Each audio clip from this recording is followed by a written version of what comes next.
ఇలాంటి సిట్యుయేషన్స్ గాని, ఇలాంటి సమస్యలు గాని జనరల్‌గా సినిమా ఫీల్డ్‌లో కామన్. అంటే ఒక సీన్ మా సినిమాలో నుంచి తీసుకున్నారంటారు. కొంతమంది దాన్ని ఇన్‌స్పైర్ అయ్యి తీసాము అని చెప్పి తప్పించుకునేవి కూడా కొన్నుంటాయి.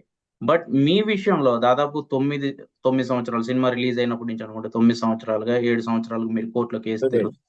సో, ఇన్ని సంవత్సరాలుగా ఒక పెద్ద హీరోని మీరు ఎదుర్కోవడానికి ట్రై చేస్తున్నారంటే, మిమ్మల్ని ఎవరైనా వెనకుండి నడిపిస్తున్నారా అనే జనరల్ క్వెషన్ ఒకటి పబ్లిక్‌లో ఎక్కువగా ఉంటుంది.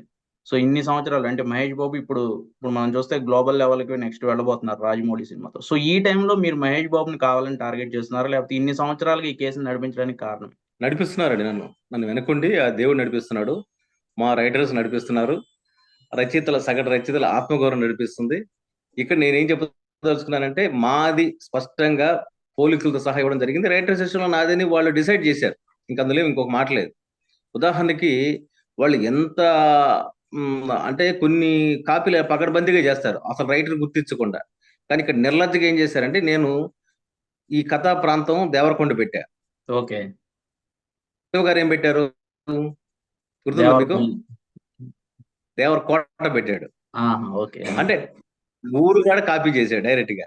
ఓకే. తర్వాత హీరో హీరోయిన్ ఒకే కాలేజ్ చదవడం నా నవల్లో ఉంది, సినిమాలో కూడా ఉంది. ఓకే.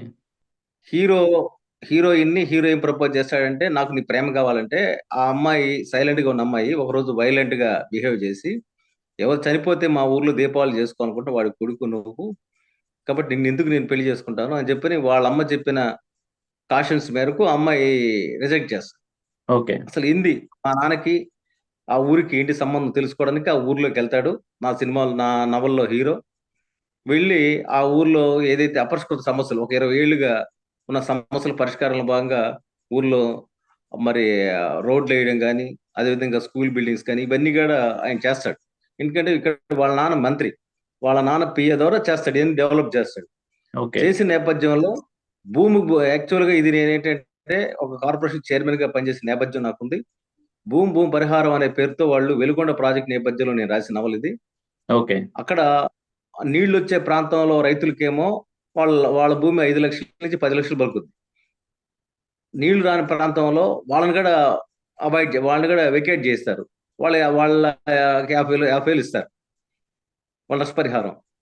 50,000 ఇస్తే వాళ్ళు ఎంత బాధపడతారు వాళ్ళు. అంటే మా ఊర్లో స్కూల్ పోతుంది, మా ఊర్లో రోడ్లు పోతాయి, మా ఊర్లో సకల సౌకర్యాలు పోతాయి, మేము పోయి ఎక్కడ బతకాలని చెప్పి వాళ్ళు బాధపడ్డ పరిస్థితి ఉంది. యాజ్ ఎ చైర్మన్ గా నేను ఆ ఊర్లోకి వెళ్ళినప్పుడు వాళ్ళ బాధను దృష్టిలో పెట్టుకొని, ఎప్పుడైనా సరే ఒక రైతుకి తన భూమి పోతే ఆ భూమి తిరిగి రావాలనే ఉద్దేశంతో వాళ్ళు చేస్తున్న పోరాటం కింద నేను దాన్ని ఎస్టాబ్లిష్ చేసుకుంటూ వచ్చాను. మీకు సినిమాలో కూడా లాస్ట్ చూడండి, వాళ్ళ భూములు లాక్కున్న దృశ్యాలు కనబడతాయి, కనిపించాయి కదా సార్.